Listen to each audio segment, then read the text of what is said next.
Make sure you have a rolled up blanket nearby, as well as your blocks. So let's stand nice and tall on our mats. Relax your arms down by your sides. Bring your hand onto your belly and just breathe right down into the belly. Then relax both arms down at your sides and see if you can draw the breath up into the rib cage and the chest.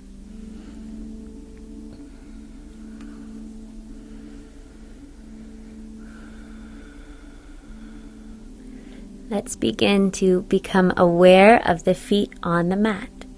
So spread all 10 toes and connect them firmly to the mat. Feel as though the arches are lifting up, so we have nice equal connection through all 4 corners of the feet. From there, let's bring the hands just to the hips and dig the right heel down in front of you.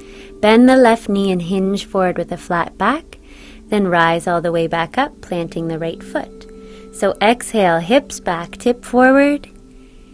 Inhale, rise nice and tall, plant the right foot. So keep shifting your weight from one foot to the other and rising back up to stand. Again, becoming very aware of all the points of our feet that are connecting to our mat. Let's do the same thing on our other side. Hands to hips, step the left heel in front and press the hips back, tip forward. Then rise up to stand and plant the left foot on the mat. Rocking forward and back with a nice long spine the entire time. So keep the chest nice and open even when we're hinged forward. Breath of joy. Reach the arms up, out, up, and down. Little practice. Up, out, up, and swing down. Now let's try that at full speed. So 3 sniffs in, up, out, up, and down.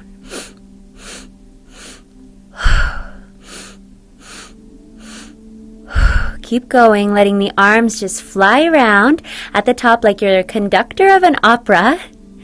And you might start to feel yourself beginning to smile. There is a reason it's called Breath of Joy. It gets lots of nice positive energy flowing through the body.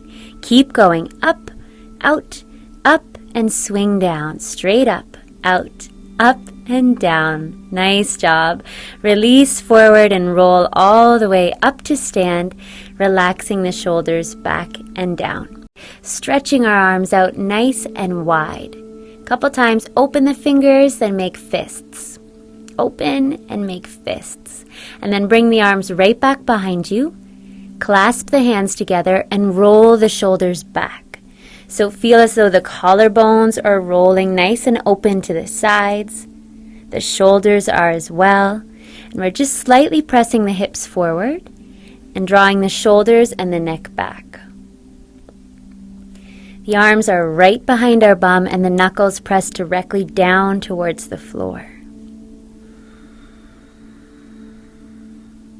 Maybe the chin can start to lift just slightly so the back of the neck is still really long.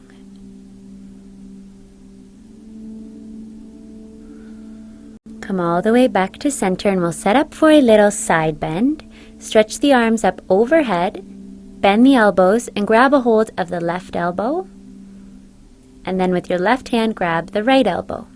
Then lean slightly up and over to the right side, encouraging that left side of the waist to open up. You can look slightly to the left side. Come to center and set for the other side.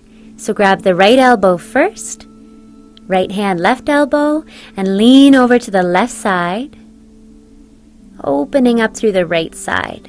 So keep pressing the pelvis over towards the right side of your mat.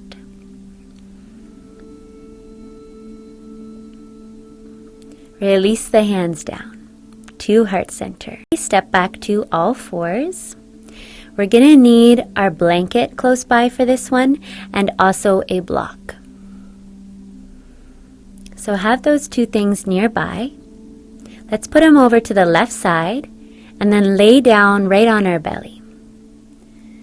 This one can take a little bit of adjusting to get into, so just give yourself some time. There's no rush. Bend the left knee and have it up nice and high on your blanket.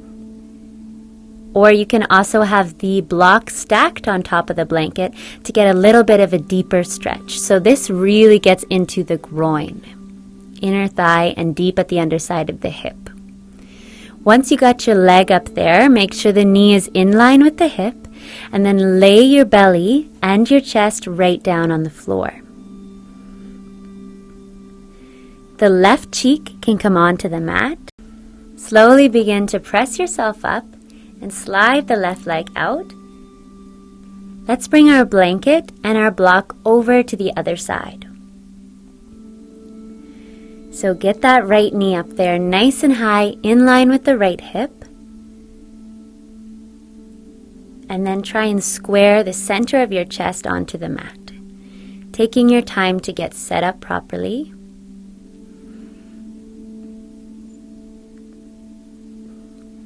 It's our right cheek that's on the mat this time. And you're welcome to have the arms out at 90 degrees or bring the hands underneath that right cheek.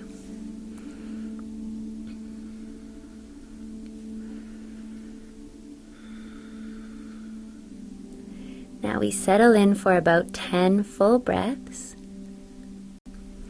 Setting for a Sphinx pose. So we want to bend the elbows and have the elbows right underneath the armpits, hands shoulder width distance apart and pressing into the mat. From there, begin to draw your shoulders back and reach your chest towards the front of your mat. Make sure that the legs are out nice and long behind you with the tops of the feet and toes resting on the mat. You're welcome to stay with that or slide the hands just a little bit further back and press up to straight arms. Now this is not upward dog. This is a restorative variation. So see if you can have your arms again in front of you on an angle, and you're pressing up for a gentle back bend, softening the shoulders down away from the ears and keeping the neck nice and long.